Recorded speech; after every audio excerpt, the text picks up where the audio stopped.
Muito bem, estamos de volta com o Conexão Popular aqui pelo canal 4.2 da TV Câmara Taubaté. Hoje recebendo aqui conosco estão Lúcio Araújo, secretário de Planejamento Urbano, e Dr. Tiago Bonato, especialista em Direito Imobiliário. Tem uma coisa, secretário, que assombra muita gente e chama-se habite-se. Existe também agora o habite-se parcial. Eu queria entrar nessa seara do habite-se, porque é muito contestado a forma como é fiscalizado para dar o habite-se, como é que se faz para ter o habite-se parcial, como é que se financia uma imóvel, por exemplo, se não tem habite-se, não se financia. Estou falando no caso de apartamentos, as pessoas que vão comprar na planta não tem como. Eu queria que você explicasse um pouquinho o que é necessário para um imóvel, minimamente, receber o habite-se. É importante a gente salientar que o habite-se em si, o documento habite-se, é o documento mais simplificado do processo final de uma construção que foi feita toda da maneira adequada. Porque nada mais é que um documento que fala assim, eu fiz tudo aquilo que eu combinei. Eu ia construir uma casa de 50 metros quadrados, construí a casa, não mudei nada, e agora eu preciso de um documento falando que eu construí. Isso é o habite-se. O habite-se, ele dá segurança para o munícipe e para o proprietário que a casa vai ter habitabilidade. Então, ela vai ser uma casa com conforto térmico necessário, que ela vai ter porta, janela, pintura, piso, todas aquelas ferramentas básicas para aquela casa ter habitabilidade. Agora, quando a gente fala de habite-se parcial, a gente está falando de prédio já multifamiliar. Então, a gente está falando de alguma coisa que tem um prédio comercial, um prédio habitacional junto. Ou que seja no mesmo terreno um grande volume construído. Construí o primeiro bloco, vou construir o segundo, depois vou construir o terceiro. Então, eu consigo ter condição de habitabilidade plena daquela parte primeira, e daí eu tenho um habite-se parcial. Ah, segunda parte, eu não construí ainda, tudo bem? Tudo bem, ela não vai alterar nada o funcionamento dessa primeira parte. Então, aí você tem o direito ao habite-se parcial. Eu acho que é bem essa... Imóvel, isso não existe. Imóvel que eu digo, casa, por exemplo, terra, isso não existe, então. Na casa unifamiliar, não, porque ela precisa ter a mínima condição total de ser concluída, né, de ser construída. A menos que ele fale assim, eu vou construir uma casa, que não é a situação, com um quarto destacado da residência, num terreno muito maior e tal. É importante salientar que ele precisa ter condição mínima de habitabilidade. Então, numa residência, ele vai ter que ter os cômodos necessários, quarto, área de serviço, cozinha, banheiro e tudo mais. E que isso não interfere mais no funcionamento como um todo. Doutor.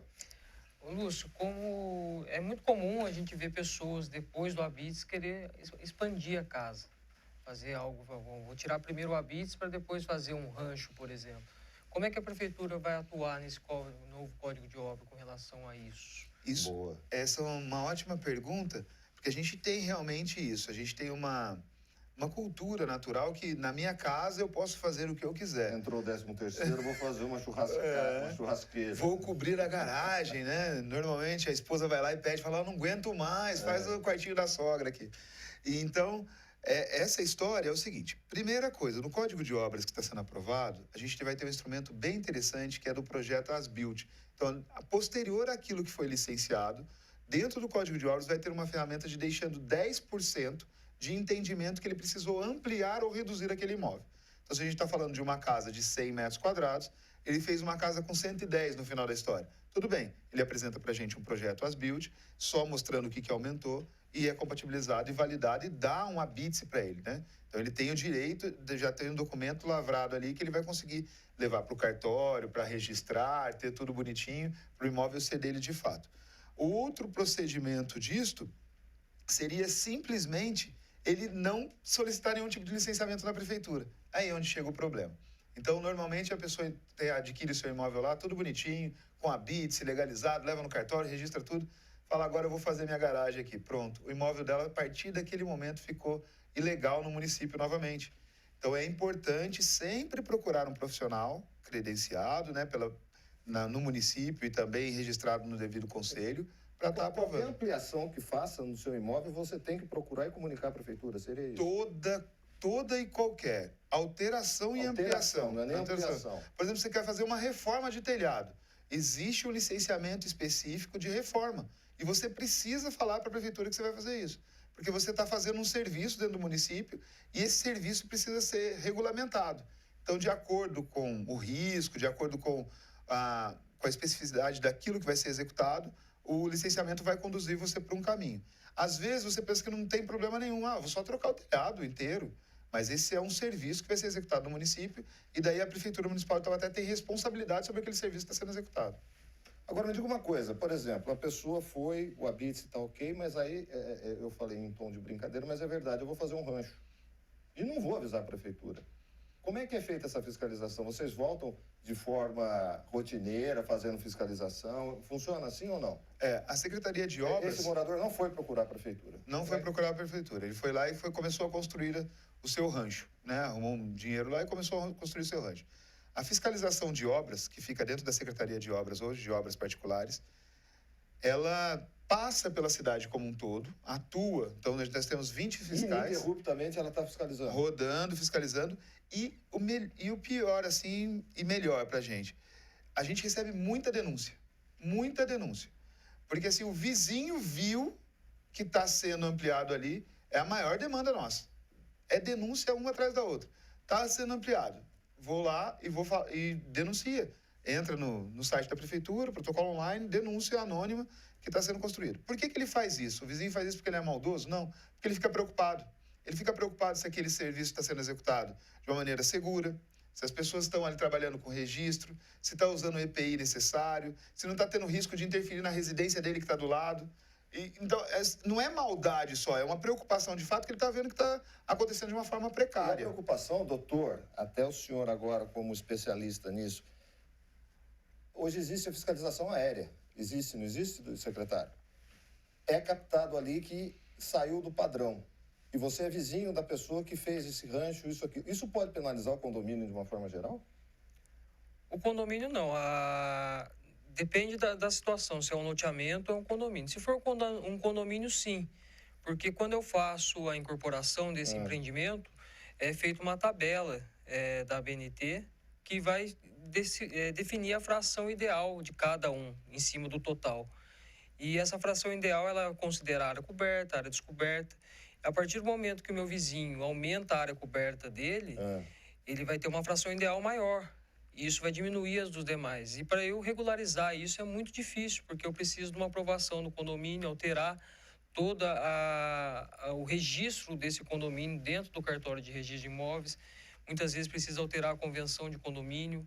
E nem sempre é feito de forma individualizada também, né? Não, é interessante que no condomínio nunca é de forma individualizada. Tem que ser no conjunto. No conjunto como um todo. Então, olha só, você tem vamos pensar assim, você tem um assentamento de condomínio lá com 200 unidades habitacionais, 200 casinhas. E dessas 200 casinhas, um ser humano só resolveu fazer a garagem dele lá. É um processo de regularização das 200 casinhas como um todo, porque é condomínio aquilo. Aquilo é um todo, aquilo não existe uma aprovação única e separada. Então, ele causa um problema para todos, que às vezes nem tem pertinência legal, não tem legislação que dê respaldo para ele regularizar. Isso acontece, por exemplo, num prédio. O prédio está lá, todo de pé, bonitinho, e tem a meia dúzia de vaga de garagem coberta debaixo dos prédios. E daí, no entorno, não tem todo descoberto, eles começam a cobrir. Se for cobrir de sombrite, sem problema nenhum. Não entra como área construída, está liberado para você fazer, está tudo certo dentro da legislação. Agora, se você resolve cobrir de uma telha específica lá de concreto, metálica e afins, ela entra como área construída. E você torna aquele empreendimento como um todo irregular. O condomínio não está a fim de regularizar tudo, porque esse único indivíduo demole o negócio? Exatamente. O primeiro passo que é feito, a partir da notificação da Secretaria de Obras, o primeiro passo que é feito é a oportunidade de falar assim, estou notificando que você fez errado. Você precisa adequar a construção. Adequar a construção é remover aquilo que você fez de maneira errada, sem legislação. A pessoa falou, tá bom, vou fazer. Se ela não fizer, daí vem para o segundo passo. Daí vem multa, porque ela já recebeu a primeira notificação. Daí vem uma multa específica porque ela está sendo arredia, ela não está resolvendo o problema, nem dela, nem do condomínio como um todo. Tem casos assim que já chegaram à sua... Sim, sim. Alguns aqui em Taubaté. De demolição? Não, de regularização da documentação do condomínio, por essas extensões que foram feitas.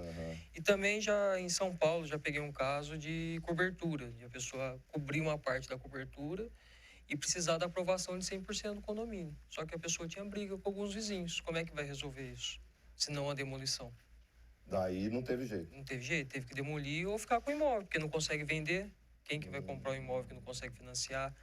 Então, são situações importantes de consultar o profissional antes. Depois que fez, você vai ter que pedir para todo mundo do condomínio comparecer numa assembleia, que já é muito difícil. Hoje, uma assembleia, se você conseguir aí 40% das unidades presentes, já é um grande feito.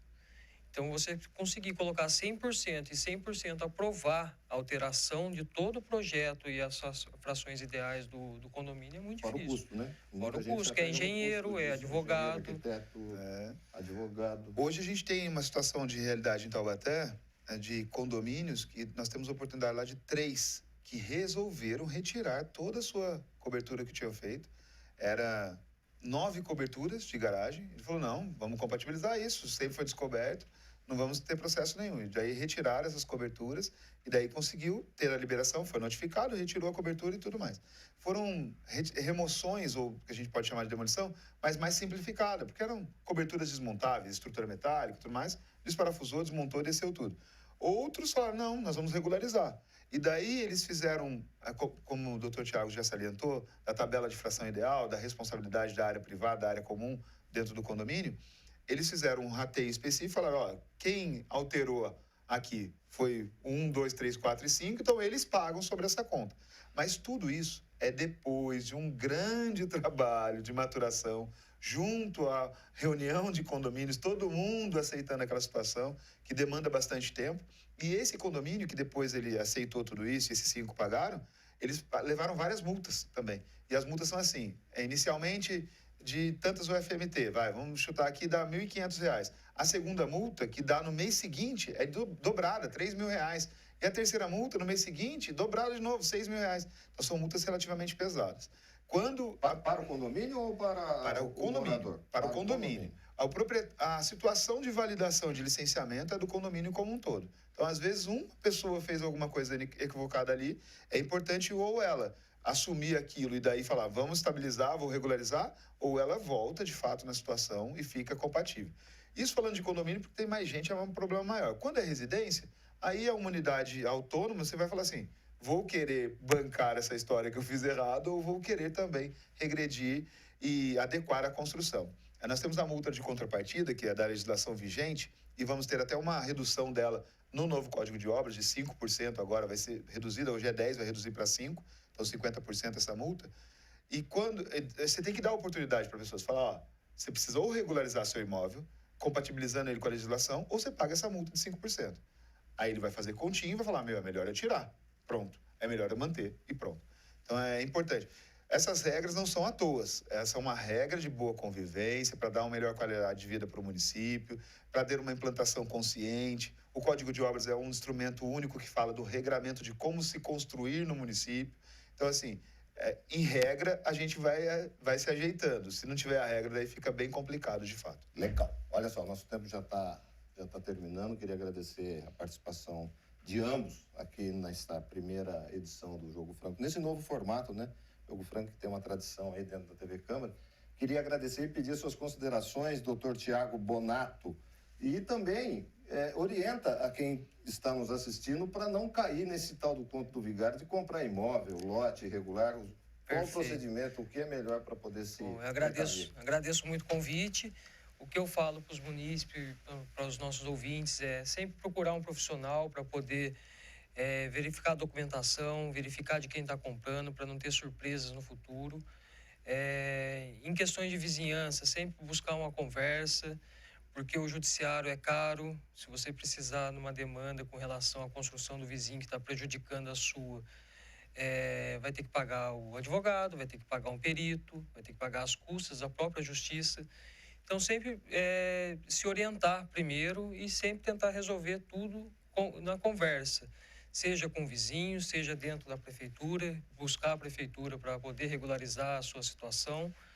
E agindo dessa forma, acredito que a dor de cabeça ela diminui muito. Evite o pesadelo. Evite o pesadelo, exatamente. Muito obrigado, doutor. Agradeço.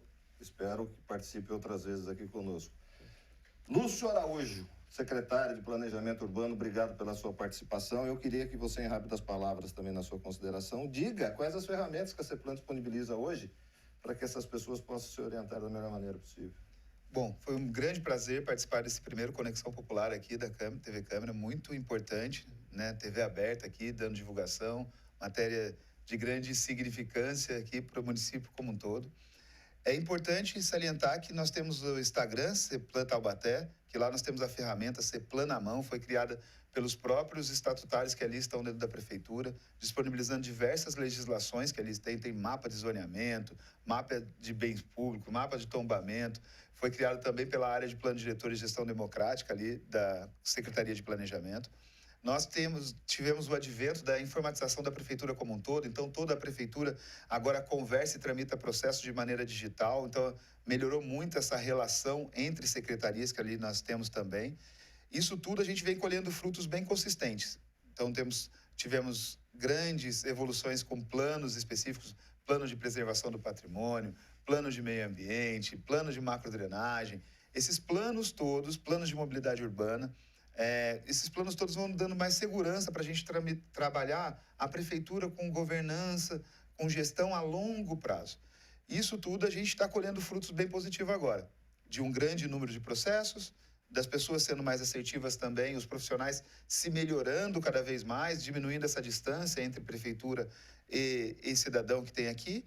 E nós estamos lá de portas abertas, recebendo a todos, sempre para tirar possíveis dúvidas. Antes de fazer alguma coisa, pergunte para nós, mas se depois que fez também, vamos lá e pergunta, porque daí a gente consegue encontrar um caminho consistente para que ele consiga ter segurança.